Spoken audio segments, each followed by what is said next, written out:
Are you planning to put your home on the market soon? You're probably wondering what you should be doing now to get your home ready and how much time and money should you really be putting into it.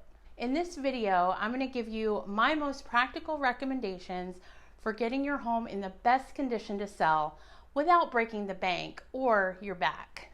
Let's get to it.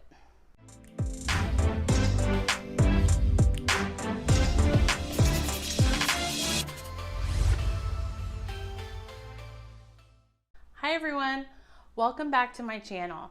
If this is your first time watching, my name is Andrea Delancy. I'm a realtor in the Jacksonville, Florida area, and today I want to talk to you about the best things you can do to get your home ready to go on the market. And if you have a more specific situation that isn't covered here, drop your questions in the comments. I do take the time to respond. So when I'm working with sellers, the goal is to help you get the most money for your home. And let's be honest, having your home on the market and keeping it show ready is a huge pain in the ass. So let's make it as quick and painless as possible too, right? In my 17 years of experience, I've found the best way to do that really comes down to planning and preparation well before your home goes live on the market. And listen, I know you don't always have a lot of time or money to put into a bunch of improvements. So I'm going to give you a list of the most practical and cost-effective things you can do to get your home in top showing condition without going overboard. Number 1, declutter, depersonalize, and clean. Decluttering and depersonalizing are very simple steps and so important because as much as someone can appreciate your grandmother's heirloom porcelain doll collection, or your Pinterest-inspired gallery wall, they're gonna be a distraction when potential buyers are touring your home. The idea is to have clean, clutter-free, and open space where people can envision how they wanna live in the home. And you're moving anyway, so take the opportunity up front to start packing and put away all those knickknacks, collectibles, and even family photos. Clear off tabletops and kitchen and bathroom countertops. You want to leave minimal decorative items. You may even need to take out some furniture if there are pieces that make the room feel cramped. And if you're worried about where to store these items, put them in the garage. Or if that's not doable, I tell people pick an office or a secondary bedroom where you can put extra things in one space. Buyers do understand that you're in the process of moving, but having your things organized and taking up one room is always going to be better than having it strung all over the house. Now let's talk about cleaning. I usually recommend a good deep cleaning of your home.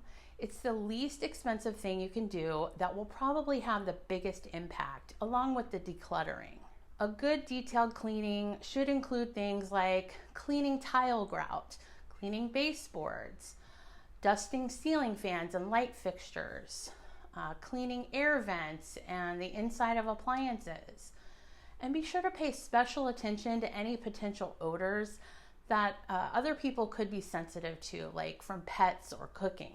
This is the time to take a closer look at all those little things that you might not necessarily notice on a day-to-day basis, but trust me when I tell you, potential buyers and their agents will notice. Number 2, refresh and brighten up. Now that your home is clean and clutter-free, you want to make it bright, warm, and welcoming.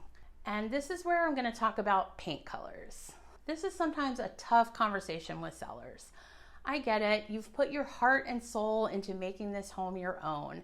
And you might love your lavender dining room with the dark purple accent wall, and your daughter may have enjoyed being able to express her personality with the neon green wall color in her bedroom. But when you're selling your home, don't underestimate the influence that paint colors can have on the overall feel of the home. It's always best to have lighter, neutral colors in beiges, light grays, or off-white.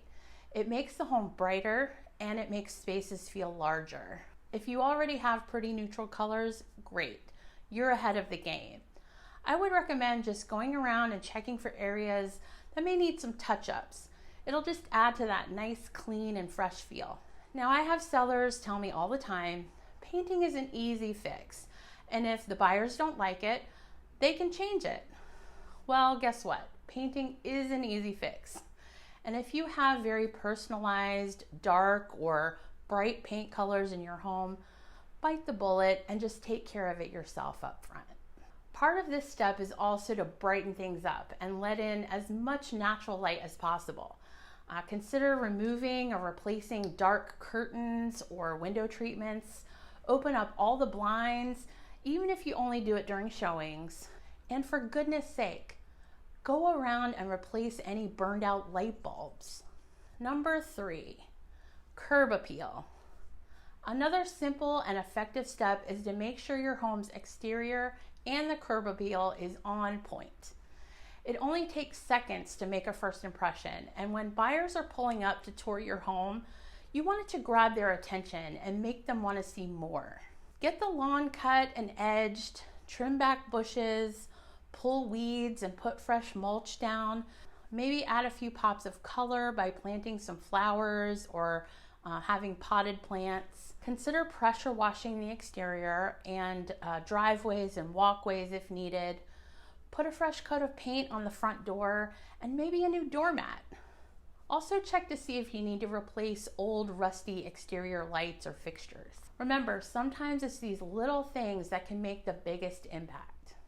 Number 4, deferred maintenance items. Last but not least, consider taking care of any deferred maintenance items that you're already aware of. Caulking around tubs and sinks, loose doorknobs, that little drip under the bathroom sink. Have your AC system cleaned and serviced and replace the filter.